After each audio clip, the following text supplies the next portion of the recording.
இதே இடத்துல தான், இதே இடத்துல தடவை கொடி ஏற்றி தலைவரா வந்திருக்கிறதுல எனக்கு ரொம்ப மகிழ்ச்சி. எத்தனையோ விழாக்களுக்கு போயிருக்கிறேன், எத்தனையோ சிறப்பு விருந்தினர்களா இருந்திருக்கிறேன். இந்த வருஷம்தான் 27 நாடுகள் கலந்து கொண்ட ஒரு போட்டியில இந்தியாவில இருந்து 20 சிறந்த ஆசிரியர்களை தேர்ந்தெடுத்தாங்க. அதுல நானும் ஒருத்தன். அப்ப கூட எனக்கு இவ்வளவு சந்தோஷம் வந்தது கிடையாது.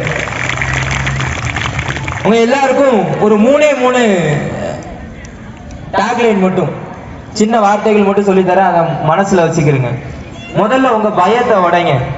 இங்க நிறைய பேரு, நான் வரும்போது ஃபாதர் பிரசங்கத்துல சொல்லிட்டு இருந்தாங்க, வாசகம் வாசிக்க கூப்பிட்டா பயம், பேச கூப்பிட்டா பயம், எதுலையாவது கலந்துக்கவான்னு சொன்னா பயம்.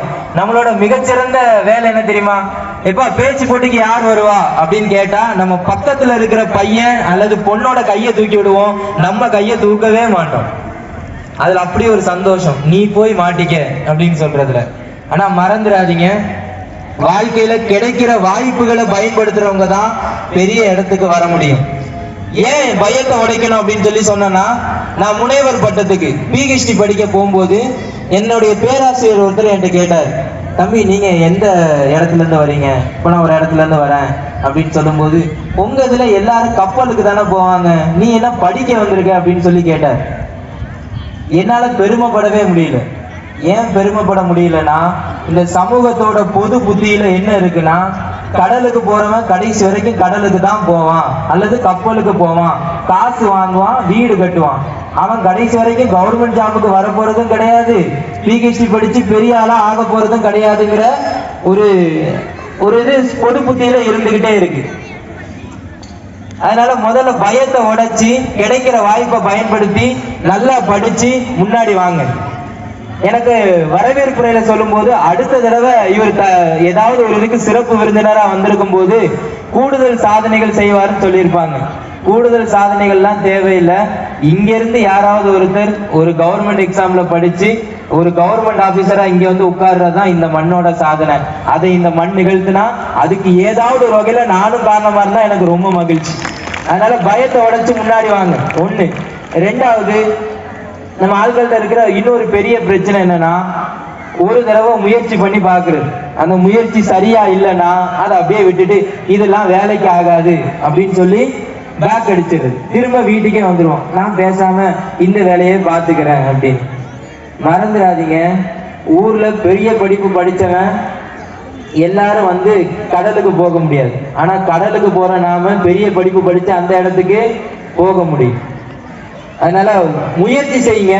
ஒருவேளை முயற்சி தோத்து போச்சுன்னா கொஞ்சம் பயிற்சி செய்யுங்க. ஏதோ சின்ன சின்ன நுணுக்கங்கள்ல தான் நம்ம தோத்து போயிடுவோம். நிறைய கவர்மெண்ட் எக்ஸாம் எழுதுற மாணவர்களை நான் பார்த்திருக்கிறேன், நிறைய படித்த மாணவர்களை பார்த்திருக்கிறேன், நம்ம கடற்கரை கிராமங்கள்ல இருந்து படிச்சு முன்னேறினவங்களை பார்த்திருக்கிறேன். அவங்க கூட பழகுற வாய்ப்பு எனக்கு கிடைச்சிருக்கு. அப்படி கிடைக்கும் போதெல்லாம் நான் அவங்கள்ட்ட கேட்பேன், எப்படி இவ்வளவு பெரிய இடத்துக்கு வந்தீங்க அப்படின்னு. அவங்களாம் சொல்லுவாங்க, நிறைய தடவை நான் ஒரு பர்டிகுலர் எக்ஸாம்ல ஃபெயில் ஆயிருக்கேன், நிறைய தடவை ஒரு இடத்துக்கு முயற்சி பண்ணி நான் தோத்து போயிருக்கேன், அப்புறம் எப்படி திரும்ப அதே இடத்துக்கு வந்தீங்க அப்படின்னு கேட்டா, அந்த இடத்துக்கு வர்ற வரைக்கும் முயற்சி பண்ணேன். நம்ப மாட்டீங்க, கிட்டத்தட்ட 8 வருஷமா படிச்சு இப்போ கவர்மெண்ட் வேலைகள்ல இருக்கிற எத்தனையோ மாணவர்கள் எனக்கு தெரியும். 1 வருஷம் 2 வருஷம் இல்ல, 8 வருஷம். சரி, அப்படி முயற்சி பண்ணணும்னா அவங்களுக்கு யாரு கூட இருக்கணும் அப்படின்னு கேட்டா அவங்க குடும்பம் தான். நீங்க இப்போ நல்ல ஒரு தடவை கை தட்டுங்க, அது ஏன்னு நான் கடைசியா சொல்றேன். நல்ல ஒரு தடவை கை தட்டுங்க பாப்போம். சரி, இது யாருக்கான கைத்தட்டல்னா, என்னை பெற்றெடுத்த என்னுடைய தாயார் செல்வராணி அவர்களுக்கான கைத்தட்டு.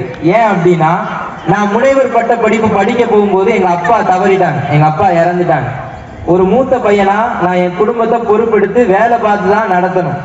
ஆனா எங்க அம்மா சொன்னாங்க, இல்லையா உனக்கு படிக்கணும்னு ஆசை இருக்கு, படிக்கிறதுக்கு அறிவு இருக்கு, போய் படி, கொஞ்ச காலம் கஷ்டப்படலாம், ஆனா வாழ்க்கையில நீ படிப்பு படிச்சு பெரிய ஆள் ஆயிட்டனா அது நமக்கெல்லாம் சந்தோஷம் தானேன்னு சொன்னாங்க. எங்க அம்மா செல்வராணிக்கு இருந்த அதே கொஞ்சம் தியாகம் பண்ற மனப்பான்மை நம்ம ஊர்க்காரங்களுக்கும் வரணும் அப்படின்னு நான் நினைக்கிறேன். உங்க பிள்ளைங்க முயற்சி பண்ணும்போது, பரவாயில்ல இந்த தடவை தோத்துட்டா பரவாயில்ல, ஒரு பேச்சு போட்டிக்கு போறான் இந்த தடவை பரிசு இல்ல, ஆமா நீ பேசி கிழிச்சிட போற அப்படின்னு சொல்லாம, பரவாயில்ல இந்த தடவை கிடைக்காதான் பரவாயில்ல, அடுத்த தடவை கொஞ்சம் ஊக்கப்படுத்துங்க. நம்ம பிள்ளைங்க எவ்வளவோ பெரிய இடங்களுக்கு வருவாங்க, அதுக்கான அறிவும் திறமையும் தகுதியும் நம்ம பிள்ளைங்களுக்கு இருக்கு. ஆனா அவங்களுக்கு முதுகுக்கு பின்னாடி புரணி பேசாம முதுகுக்கு பின்னாடி கொஞ்சம் தட்டி கொடுத்தீங்கன்னா அவங்க எவ்வளவு பெரிய இடங்களுக்கு வருவாங்க. இன்னைக்கு உங்க பங்கு ஃபாதர் அதுதான் பண்ணிட்டு இருக்கிறாங்க. அதனால உங்க பங்கு ஃபாதருக்கும் ஒரு பெரிய கைத்தட்டல் கொடுத்துருங்க. மூணாவது, இதோட முடிச்சிருவேன், ஏர்களை மறக்காதீங்க. சுதந்திர தினம் வரும்போது எத்தனையோ சுதந்திர தின போராட்ட வீரர்களை பார்த்து பேசுறோம். ஆனா உயர்ந்த இடங்களுக்கு போகும்போது நம்ம எங்க இருந்து வந்தோமோ அதை நிறைய நேரம் நம்ம மறந்துடுறோம்.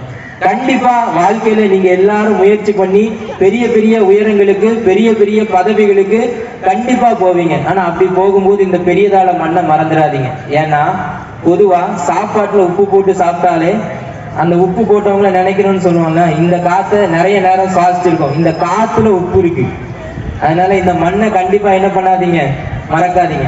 எத்தனையோ சாதனைகள் சொன்னாங்க, அதுல ஒரே ஒரு சாதனைக்கு ரொம்ப பெருமைப்படுறேன், நானும் பெரியதாலை மண்ணின் மைந்து. அதே மாதிரி நீங்களும் பெரிய இடங்களுக்கு போகும்போது நீங்க எங்க இருந்து வந்தீங்களோ அந்த ஊரை அந்த மக்களை கண்டிப்பா மறந்துடாதீங்க. வாழ்க்கையில உங்களால முடியும் போது இந்த ஊருக்கு திருப்பி அதை கொடுங்க. அப்படி கொடுக்க முன் வந்தீங்கன்னா அதுதான் உண்மையான சுதந்திர தினம். உங்களோட சேர்ந்து உங்க மக்களையும் ஒரு ஸ்டெப் மேல கொண்டு போகும். நன்றி, வணக்கம்.